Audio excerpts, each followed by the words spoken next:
जय जगन्नाथ। चलतु आज प्रस्तुत करवा चिंगुड़ी आलू तरकारी।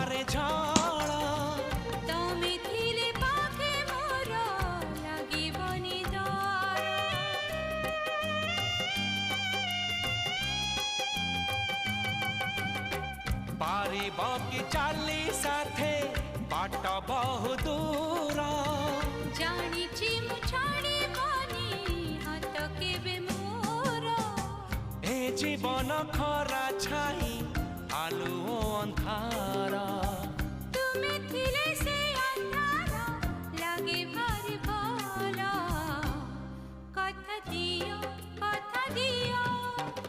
करिबनी परमते। चलतु आमर प्रस्तुत होगा चिंगुड़ी तरकारी।